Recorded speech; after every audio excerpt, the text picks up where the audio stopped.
সুপ্রিয় দর্শক শ্রোতা ভাই বোন, সম্প্রতি মাওলানা গিয়াসউদ্দিন তাহিরির একটি আলোচনার অংশবিশেষ সোশ্যাল মিডিয়াতে ব্যাপকভাবে ছড়িয়ে পড়েছে।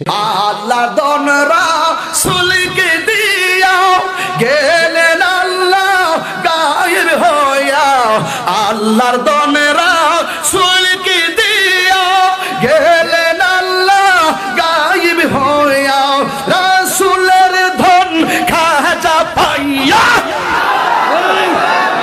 রাসূলের ধন খাজা পাইয়া শুইয়া আছে আজ মেরে কেউ ফিরে না খালি হাতে খাজা তোমার। আসসালামু আলাইকুম দর্শক মন্ডলী, আপনারা সকলে জানেন কয়েকদিন আগে মাওলানা গিয়াসউদ্দিন তাহিরি শেখ আহমদুল্লাহ সাহেবকে 12 ঘন্টার আলটিমেটাম দিল। এরপর সুফিয়ান ভাই গিয়াসউদ্দিন তাহিরিকে 6 ঘন্টার আলটিমেটাম দিল। তো এটা কিন্তু আপনারা সকলে জানেন। তো আজকে গিয়াসউদ্দিন তাহিরির উদ্দেশ্যে শেখ আহমদুল্লাহ সাহেব কি বলল আজকে আমি আপনাদেরকে প্রমাণ সহকারে দেখাবো। তো বন্ধুরা, আজকে ভিডিওটি খুবই ইন্টারেস্টিং হতে যাচ্ছে। তো সকলে আটো করে বসে দেন। তো ভিডিওটি বেশি বেশি শেয়ার করে দিবেন, সবাইকে দেখার সুযোগ করে দিবেন। আর আমি আপনাদেরকে শেখ আহমদুল্লাহ সাহেবের বক্তব্যটি শোনাবো। তার আগে আপনাদের কাছে ছোট্ট একটা রিকোয়েস্ট থাকবে, যারা এখনো পর্যন্ত আমার চ্যানেলটি সাবস্ক্রাইব করে নাই তারা নিত্য নতুন সকল ধরনের সত্য নিউজ সবার আগে পেতে আমার চ্যানেলটি সাবস্ক্রাইব করে পাশে থাকা বেল আইকনটি অল করে দিবেন। তো বন্ধুরা, আমি আপনাদেরকে শেখ আহমদুল্লাহ সাহেবের ভিডিও ফুটেজটি দেখাইতেছি। তো আপনারা ধৈর্য সহকারে ভিডিও ফুটেজটি দেখবেন, তারপর আপনাদের মূল্যবান মতামত কমেন্ট বক্সে জানাবেন। গানে গানে এখানে তিনি যে কথাগুলো বলেছেন, এ কথাগুলো যদি একজন ইমানদার মানুষ বলেন, বিশ্বাস করেন, তাহলে তিনি সঙ্গে সঙ্গে বেঈমান হয়ে যাবেন, সঙ্গে সঙ্গে তিনি ইসলাম থেকে খারিজ হয়ে যাবেন। তার সঙ্গে আর একজন মুশরিকের, একজন হিন্দুর কোনো পার্থক্য থাকবে না যদি তিনি এই গানের কথামালাগুলোকে বিশ্বাস করেন। কারণ এখানে সুস্পষ্টভাবে আল্লাহর সঙ্গে শিরকে আকবর হয়, বড় শিরক হয়, এরকম কথা রয়েছে। এখানে বলা হচ্ছে যে আল্লাহর ধন রাসূলকে দিয়ে আল্লাহ গেলেন গায়েব হইয়া। আল্লাহর ধন যদি রাসূলকে দিয়ে আল্লাহ গায়েব হয়ে থাকেন, নাউজুবিল্লাহ, তাহলে সেক্ষেত্রে তার বিবরণ তো কোরআনে থাকবে, তার বিবরণ তো রাসূল আকরাম সাল্লাল্লাহু আলাইহি ওয়াসাল্লামের কোনো হাদিসে থাকবে। অথচ কোরআন হাদিসে এরকম কোনো কথা তো নাই, বরং হুবহু এর বিপরীতটি কোরআনে রয়েছে অত্যন্ত পরিষ্কারভাবে, স্পষ্টভাবে। সূরা আনআম সহ কোরআন কারীমের 2 জায়গায় আল্লাহ রাব্বুল আলামিন বলেছেন তার রাসূলকে নির্দেশ দিয়ে, কুল লা আকুলু লাকুম ইনদি খাযাইনুল্লাহ ওয়ালা আ'লামুল গায়ব। হে রাসূল, আপনি বলে দিন মানুষদেরকে, আমি কখনো তোমাদেরকে এই কথা বলি না যে আল্লাহর ধনভাণ্ডার আমার কাছে আছে এবং আমি গায়েবও জানি না। দেখুন, এখানে আল্লাহ রাব্বুল আলামিন পরিষ্কারভাবে তার রাসূল সাল্লাল্লাহু আলাইহি ওয়াসাল্লামকে বলছেন, আপনি বলে দিন মানুষদেরকে যে আল্লাহর ধনভাণ্ডার আমার কাছে নাই।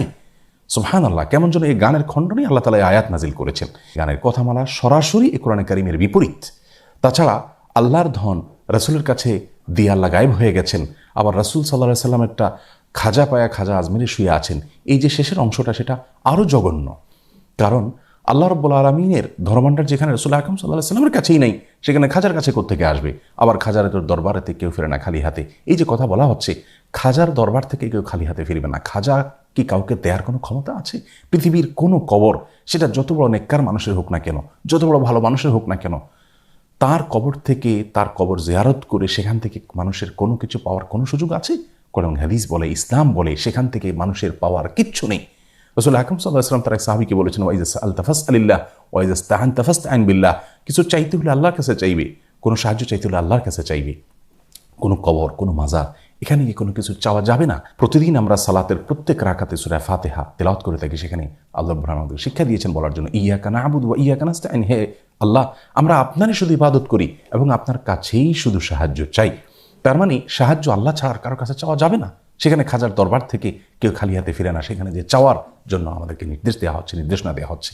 গানের এই কথামালা, এগুলো গিয়াসউদ্দিন তাহির সাহেব আবৃত্তি করেছেন। সেখানে আল্লাহ রাব্বুল আলামিনকে একরকম নিষ্ক্রিয় প্রমাণ করা হলো যে আল্লাহ গায়েব হয়ে গেছেন রাসূলের কাছে দায়িত্ব দিয়ে, তার কাছে ধনভাণ্ডার দিয়ে। অথচ আমরা জানি আয়াতুল কুরসিতে আল্লাহ রাব্বুল আলামিন বলেছেন যে আল্লাহু লা ইলাহা ইল্লাহুল হাইয়ুল কাইয়্যুম লা তাখুযুহু সিনাতুন ওয়া লা নাওম। আল্লাহ তাআলা চিরঞ্জীব, আল্লাহ তাআলা চিরঞ্জীব এবং তার কখনো তন্দ্রা আসে না। রাসূল আকরাম সাল্লাল্লাহু আলাইহি ওয়াসাল্লাম হাদিস থেকে বোঝা যায় আল্লাহ রাব্বুল আলামিন কিভাবে পৃথিবী কন্ট্রোল করেন। কোরআনে কারীমে আল্লাহ রাব্বুল আলামিন বলেছেন, ইউদাব্বিরুল আমর। আল্লাহ রাব্বুল আলামিন সমস্ত বিষয়গুলোকে কন্ট্রোল করে, নিয়ন্ত্রণ করে, সবকিছু আল্লাহ তাআলার হাতে। সেখানে এ ধরনের শিরকি কথা একজন মুসলিমের মুখ থেকে কখনো বাহির হতে পারে না।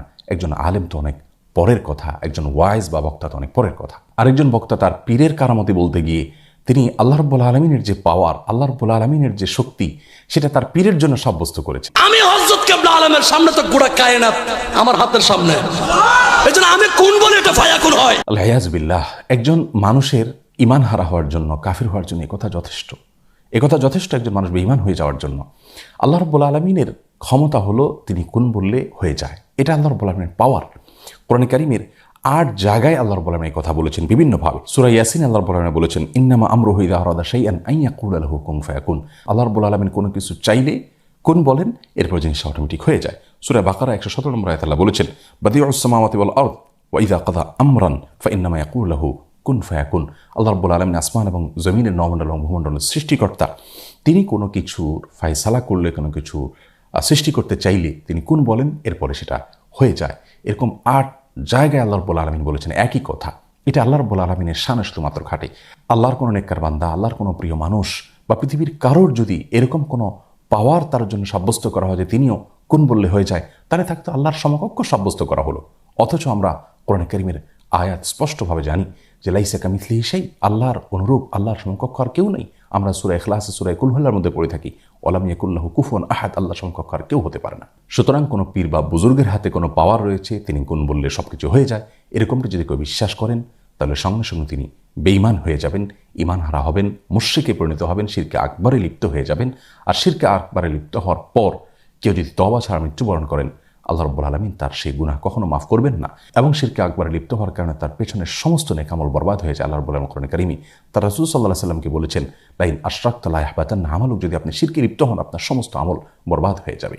প্রিয় দর্শক, মাওলানা গিয়াসউদ্দিন তাহেরীর সাথে ব্যক্তিগতভাবে আমাদের কোনো বিরোধ নেই, কোনো বিদ্বেষ নেই, কোনো শত্রুতা নেই। আমরা কোনো আলেমের নাম ধরে সমালোচনা করার সম্পূর্ণ বিরোধী। আমরা কখনো কোনো আলেমের নাম ধরে সাধারণত সমালোচনা করি না। বিশেষ করে কোনো আলেম যদি এমন কোনো মত পোষণ করেন যে মতের সাথে আমি একমত নই, কিন্তু তার মতের সপক্ষে কোরআন হাদিসের কোনো দলিল তিনি এমনভাবে পেশ করেন যে কোরআন হাদিসের আলোকে তিনি সে মতটি পোষণ করেছেন, এটি তার একটা বুঝ, তার একটি গবেষণা, এমনটি হতে পারে, তাহলে সেক্ষেত্রে তার বিরুদ্ধে বিষোদ্গার করাকে আমরা সঠিক কাজ মনে করি না। কিন্তু গানে গানে এখানে মাওলানা গিয়াসউদ্দিন তাহেরী সাহেব যে কথাগুলো বললেন, সেগুলো শুধু তার ঈমান হারা হওয়ার জন্য যথেষ্ট নয়। তার এই কথাগুলোকে যারা সায় দিবেন, এগুলোকে যদি কেউ বিশ্বাস করেন, তাহলে সেক্ষেত্রে তারাও ঈমানদার হারা হবেন।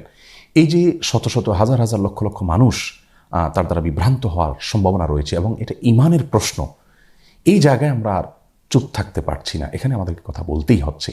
আমি আমার ভাই মাওলানা গিয়াসউদ্দিন তাহেরীর প্রতি বিনীতভাবে আরজ করতে চাই, প্রিয় ভাই আমার, ঈমানের প্রশ্ন আমাদেরকে আল্লাহর কাছে যেতে হবে।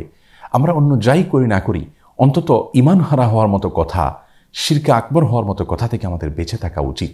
আল্লাহ রাব্বুল আলামিনের ভয়ে অন্তত আপনি তওবা করুন এবং আল্লাহর কাছে ফিরে আসুন এবং আপনার এই কথাকে আপনি প্রত্যাহার করুন। এতে আপনি আল্লাহর কাছে সম্মানিত হবেন, মানুষের কাছেও সম্মানিত হবেন ইনশাআল্লাহ বিইذনিল্লাহ। আল্লাহ তাআলা আমাদের সকলকে শুদ্ধ এবং সুন্দরের পথে থাকার তৌফিক দান করুন। ঈমান হারা হওয়ার মতো কথা এবং বিশ্বাস থেকে বেঁচে থাকার তৌফিক নসিব করুন।